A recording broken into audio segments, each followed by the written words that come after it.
Muy buenas, mi nombre es Betsy Gómez y junto a mis compañeros Mayra García, Elian Boscan y Carol Álvarez presentamos el siguiente proyecto titulado Evaluación experimental y estadística de la resistencia de materiales impresos en 3D, PLA y PEG. Este trabajo se realizó en el marco de la asignatura Estadística 3 y tiene como propósito analizar los parámetros de impresión que inciden en la resistencia mecánica a la deformación plástica. En esta diapositiva mostramos la organización del proyecto y la estructura principal en 7 apartados: introducción, objetivos, planteamiento del problema, desarrollo del proyecto, análisis y resultado de datos, recomendaciones y conclusiones.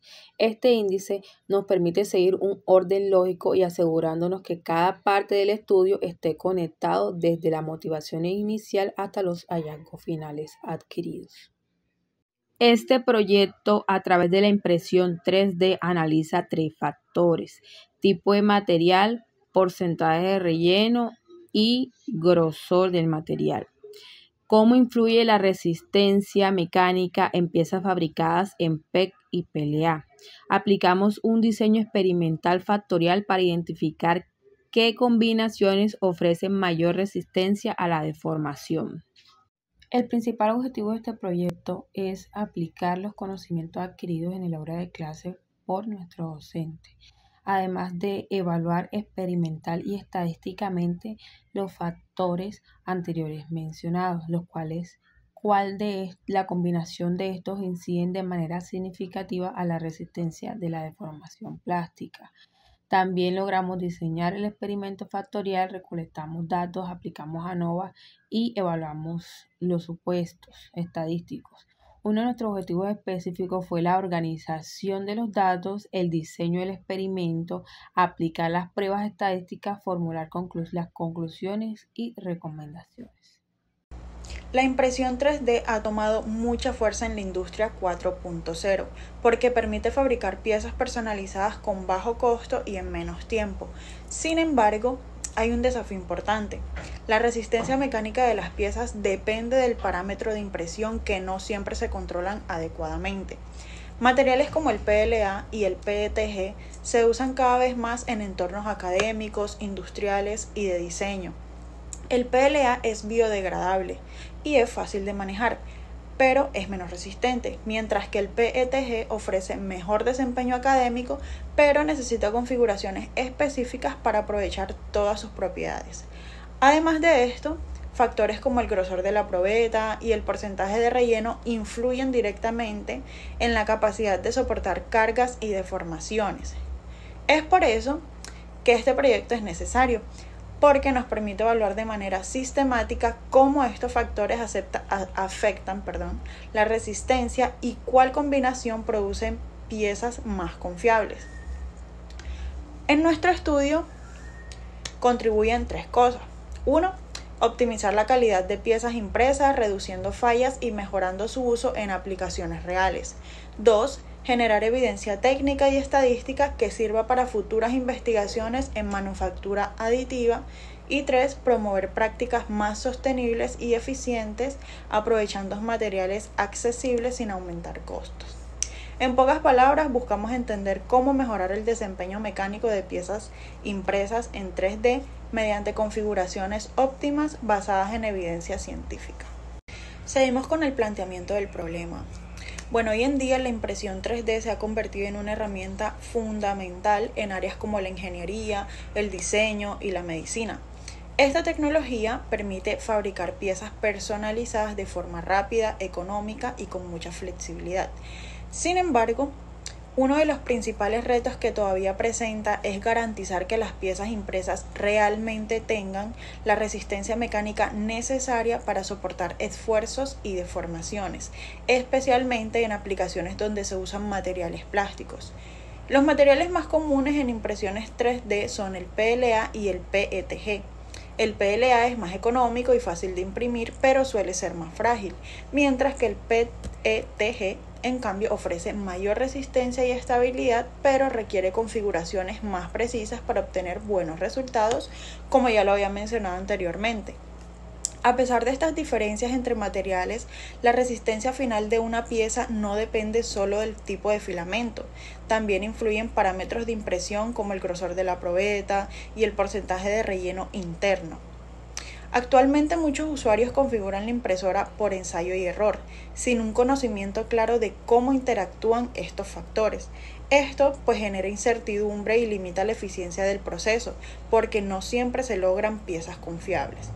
Es por eso que surge la necesidad de aplicar un diseño experimental que nos permita identificar qué factores realmente están afectando la resistencia ante la deformación y cuál combinación produce mejores resultados.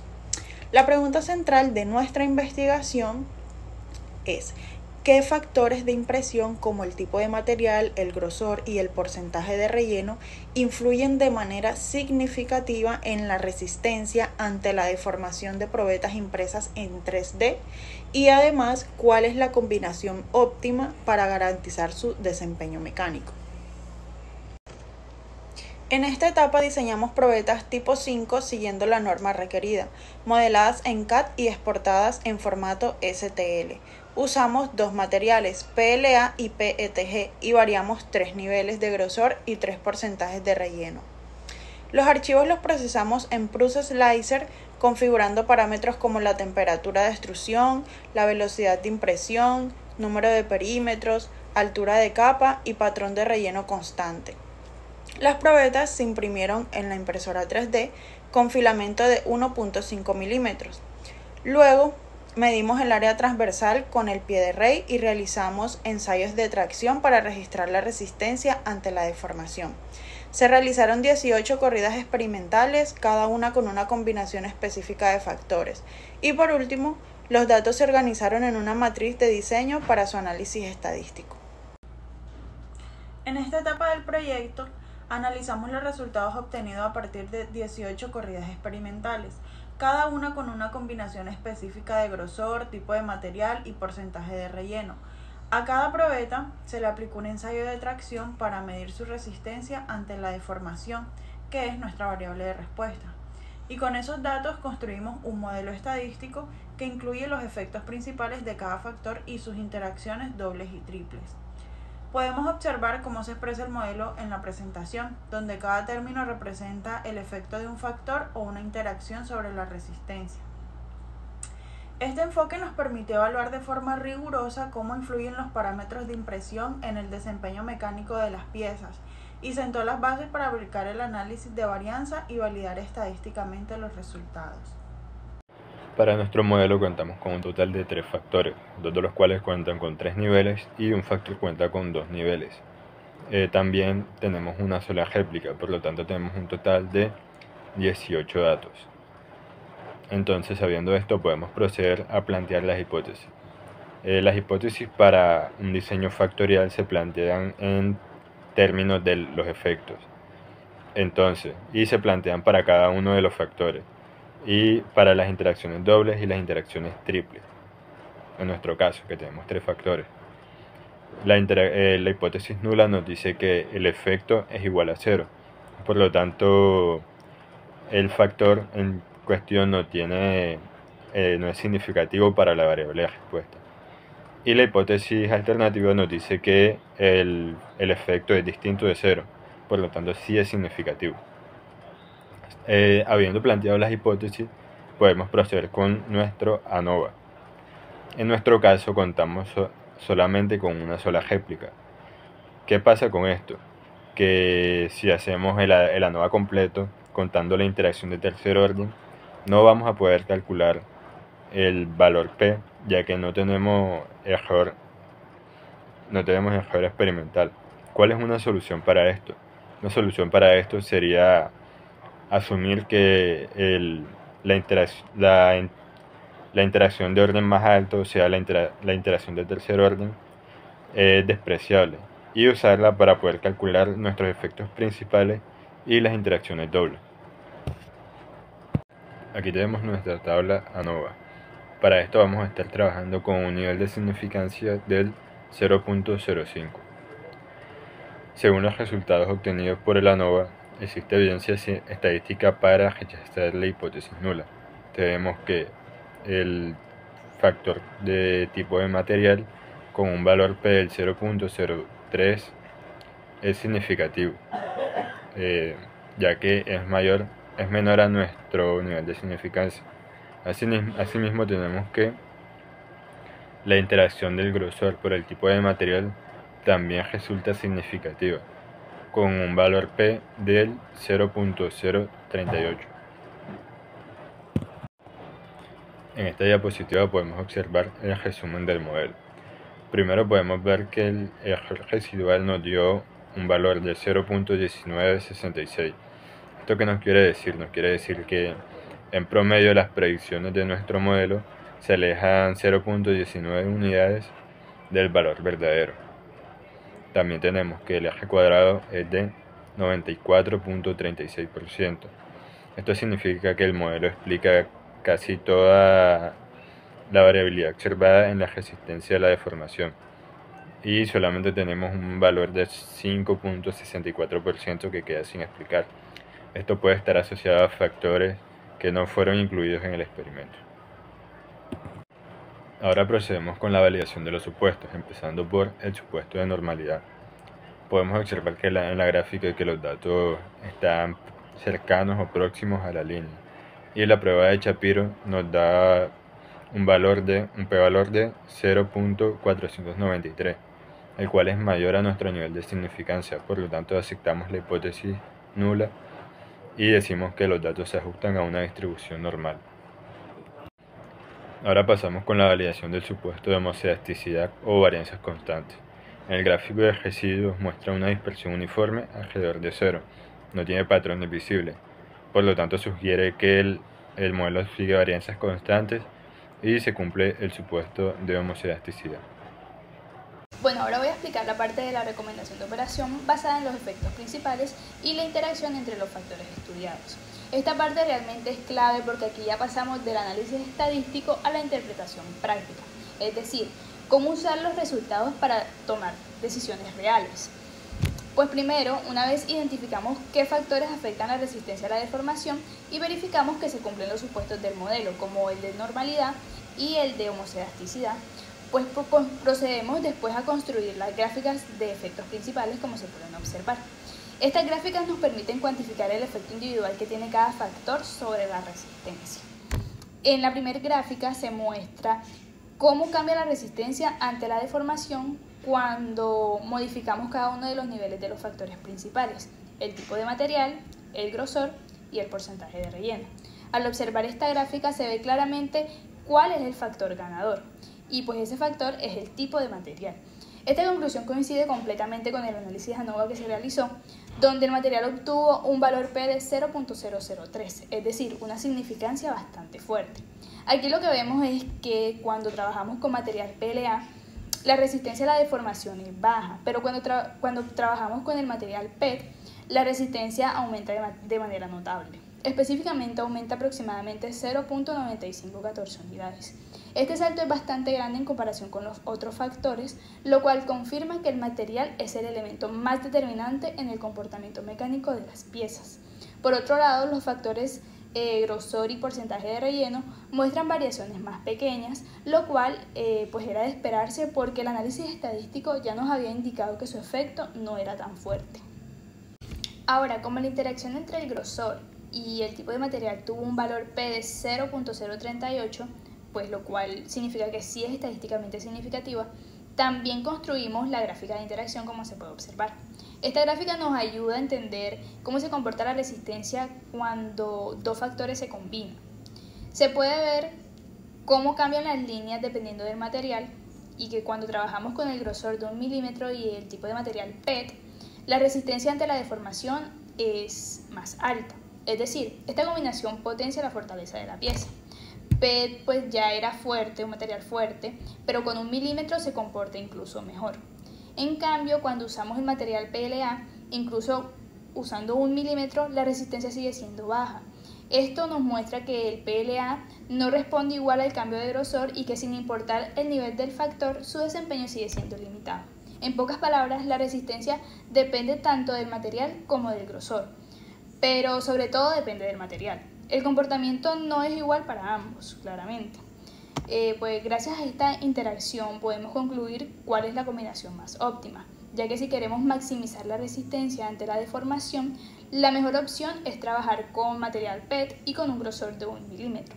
Finalmente, pues también es importante mencionar el tipo de relleno, que aunque se incluyó en el diseño experimental, este realmente no mostró significancia estadística ni en el ANOVA ni en la gráfica de efectos principales. Esto lo que quiere decir es que dentro de los niveles evaluados, el porcentaje de relleno no mejora ni empeora de manera relevante la resistencia. En términos prácticos, esto es una ventaja ya que nos permite reducir el relleno, por ejemplo, usar 30 o 40% para optimizar costos y tiempo, sin afectar de manera importante la resistencia mecánica.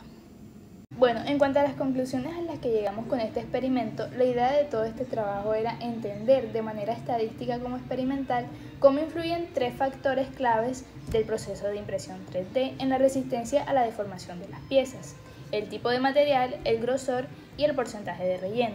Para lograrlo usamos un análisis de varianza, el ANOVA, y además verificamos que se cumplieran los supuestos necesarios para que los resultados fueran válidos y totalmente confiables. Pues una vez hicimos el análisis, quedó clarísimo que no todos los factores se comportan de manera igual ni aportan el mismo nivel de impacto sobre la resistencia. El factor que realmente domina el comportamiento mecánico es el tipo de material, es decir, entre PLA y PET. El que marca la diferencia de manera estadísticamente significativa es el material PET, ya que como pudimos darnos cuenta, este material obtuvo un valor P de 0.003, que es bastante bajo, y lo que confirma que su aporte en la resistencia no es cuestión de casualidad. Básicamente, en otras palabras, el PET se comporta mejor, resiste más y lo hace de manera más consistente. Pero pues no solamente es eso, también pudimos encontrar que la interacción entre el grosor y el material es significativa, con un valor P de 0.038.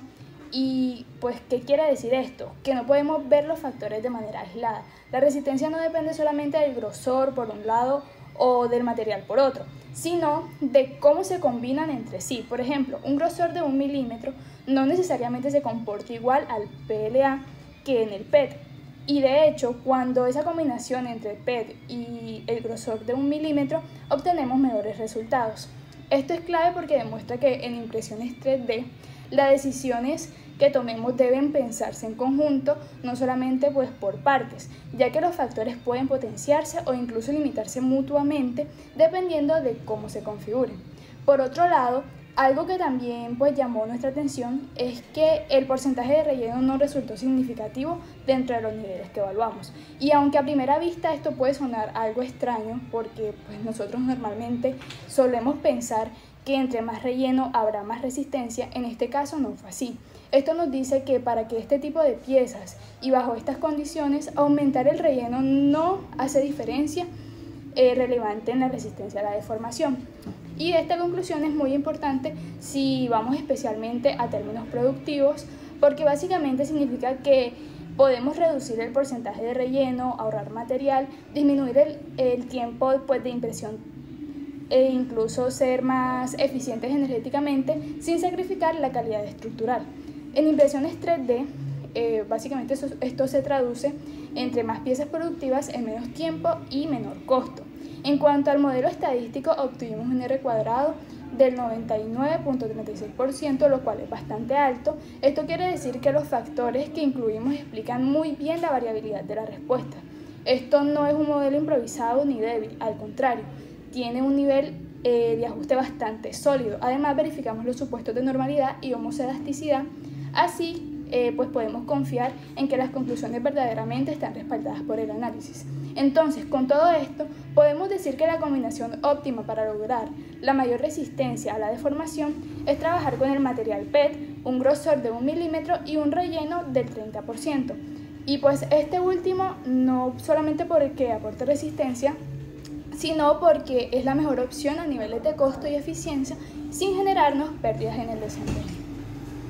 Pasando finalmente a la sección de las recomendaciones, ya que básicamente son la forma práctica de aplicar lo aprendido en este experimento, pues primero, si el objetivo es maximizar la resistencia de las piezas, definitivamente se recomienda usar material PET, ya que este fue el factor con mayor influencia y mostró el mejor comportamiento mecánico. Es un material más estable, más resistente y con mejores propiedades frente a las deformaciones. Por otra parte, se puede recomendar utilizar un grosor de 1 milímetro, especialmente porque la interacción entre el grosor y el material resultó significativa. Es decir, este grosor combinado con PET genera una estructura más robusta sin necesidad de usar materiales adicionales o hacer procesos más complejos. Tercero, respecto al porcentaje de relleno, como ya vimos que no es significativo, lo ideal es trabajar con valores entre 30 y 40%, ya que este rango logra un balance perfecto entre eficiencia y calidad. No se desperdicia material, no se alargan los tiempos de impresión y aún así se obtiene una pieza que cumple muy bien su función mecánica.